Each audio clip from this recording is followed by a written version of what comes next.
Hello friends. पिछले वाली video हमने लाभ हानि के बारे में जाना था।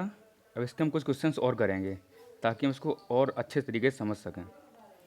तो ये क्वेश्चन है, कपड़े का मूल्य 25% कम कर देने पर उसकी बिक्री की मात्रा में 20% की वृद्धि हो जाती है।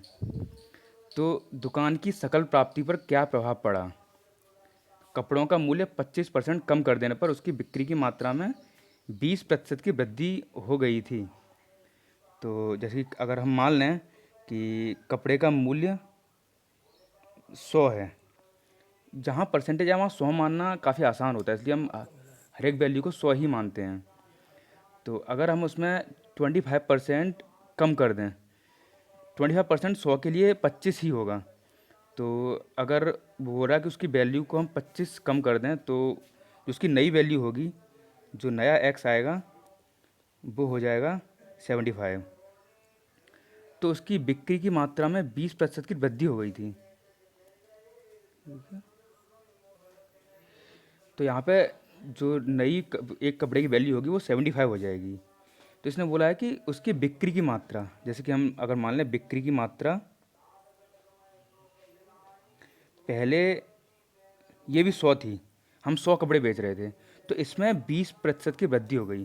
तो जब नई बिक्री की मात्रा आएगी वो हो जाएगी 120, क्योंकि यहाँ पे 20% की वृद्धि हुई है।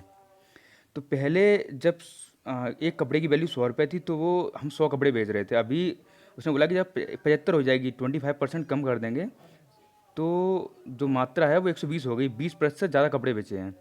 तो सकल प्राप्ति पर क्या प्रभाव पड़ा? तो जब हम पहले जो टोटल पैसे जो मिल रहे थे दुकान को, वो थे 100 रुपये का एक कपड़ा है प्लस टोटल 100 हैं, 10,000 रुपये। ये सकल प्राप्ति थी दुकान की पहले। अब जो नई वैल्यू है उसके हिसाब से 75 रुपये एक कपड़े की वैल्यू है और टोटल 120 कपड़े हैं।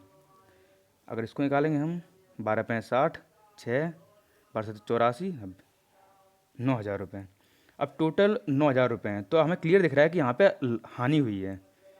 अब हानि कितनी हुई है उसको निकालने के लिए एक फॉर्मूला होता है। नीचे टोटल जो वैल्यू होगी वो रखी जाएगी दुकान की स्टार्टिंग में जो थी, और प्लस कितने पैसे कम मिले हमें।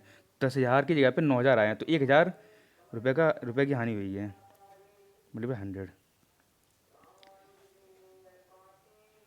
यहाँ पे आंसर आया 10। यहाँ पे 10% की हानि हुई है। हाँ, अगला क्वेश्चन है, इसमें एक पंखे को 600 रुपये में बेचने पर 10% की हानि होती है। उसे कितने मूल्य पर बेचना चाहिए कि यहाँ 20% का लाभ मिले? ये क्वेश्चन थोड़ा अलग है, तो अच्छे से देखिए इसे। कोई पंखा है, इसे 600 रुपये में बेचने पे, तो इसका विक्रय मूल्य 600 इसने दिया है, लेकिन इस मूल्य पे इसे हानि हो रही है बेचने पे, 10% की हानि है। तो इसका मतलब इसके हिसाब से 90% की वैल्यू पे ये पंखा बेचा गया है। अगर इसकी टोटल वैल्यू 100% थी, 10% की हानि पे पंखा बेचा है, तो 90% इक्वल टू 600 हो जाएगा यहाँ पे। तो अगर यहाँ पे हम देखेंगे 100% हमें निकालना हो कि पंखे का विक्रय मूल्य कितना था, जो उस पर अंकित मूल्य था वो कितना था, तो वो 100% होगा। हमने बेचा 90% पे है, 600/90 × 100, ये हो गया इसका विक्रय मूल्य, जिस पे ये बेच, जो इस पे लिखा हुआ है पंखे पे। अब ये बोल रहा है कि हम किस मूल्य पे बेचें कि हमें 20% का लाभ मिले। तो हमें पंखा अल्टीमेटली ये बोल रहा है कि हमें पंखा 120% मूल्य पे बेचना है। 100% जो उस पर लिखा है प्लस 20% हमें लाभ भी लेना है। तो अगर 100 की जगह पे हम 120 लाएंगे, तो अगर हम नॉर्मल तरीके से करें तो इस हिसाब से 1% निकालना है यहाँ पे, 600/90 × 100 आ जाएगा यहाँ पे। अगर 100 को नीचे ले लेंगे 1% हो जाएगा। और हमें यहाँ पे 120% की वैल्यू निकालनी है ताकि आंसर निकाल सकें। 120% उसने बोला है कि 20% लाभ पे मिल सके, तो 120% की वैल्यू 600/90, 100 से 100 कट जाएगा, यहाँ पे 120। ये 3 बार, ये 4 बार 30 से कट जाएगा, ये 2 बार 200, 800। तो 120% की वैल्यू हो जाएगी 800। इसका मतलब यहाँ पर टोटल 600 भी इंक्लूड है प्लस 20% लाभ भी इंक्लूड है। तो 20% लाभ पे बेचने पर हमें 800 रुपये का पंखा बेचना होगा। अब अगला क्वेश्चन है 50 प्यालों की लागत मूल्य 40 प्यालों के विक्रय मूल्य के बराबर है, तो इस क्रय विक्रय में लाभ प्रतिशतता कितनी होगी? तो जितने रुपए में 50 प्याले हमने खरीदे हैं उतने ही रुपए में 40 प्याले बेचे गए हैं, तो यहाँ पे सीधा सीधा 10 प्यालों का फ़ायदा हो रहा है।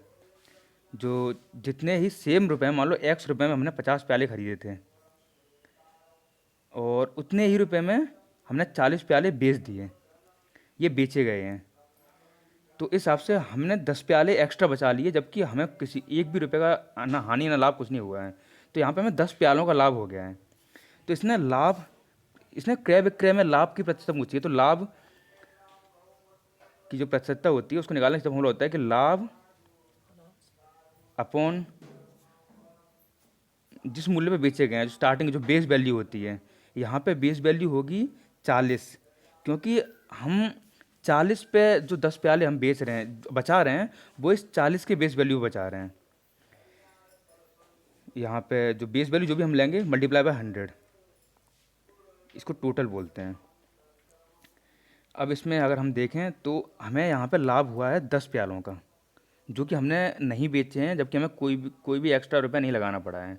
तो हमें यहाँ पे लाभ लिखना है 10 प्याले अपॉन 10 प्याले पे जो लाभ, जो जितने प्याले बेचने पे हुआ है, जो उसकी बेस वैल्यू है 40 प्याले हैं, 40 प्याले हमने बेचे हैं जबकि 10 प्याले बचा लिए हैं, तो 10 प्याले अपॉन टोटल 40 मल्टीप्लाई बाय 100। यहाँ पे आपको ये थोड़ा कन्फ्यूजिंग लग रहा होगा, लेकिन अगर आप बेस वैल्यू सही ले लेंगे, अगर आप बेस वैल्यू 50 ले ली ना, तो आंसर क्लियर गलत हो जाएगा। आपको यहाँ पे यही सोचना है कि हमें इन 50 प्यालों से नहीं कुछ मतलब है, क्योंकि 10 प्याले जो हम बचा रहे हैं वो इन 40 प्यालों के साथ बचा रहे हैं। तो 10/40 मल्टीप्लाई बाय 100, 4 बार हो जाएगा, आपका आंसर आ जाएगा 25। ये 25% है, ये हमें लाभ मिला है इतना, क्योंकि हमने 10 प्याले बचाए थे।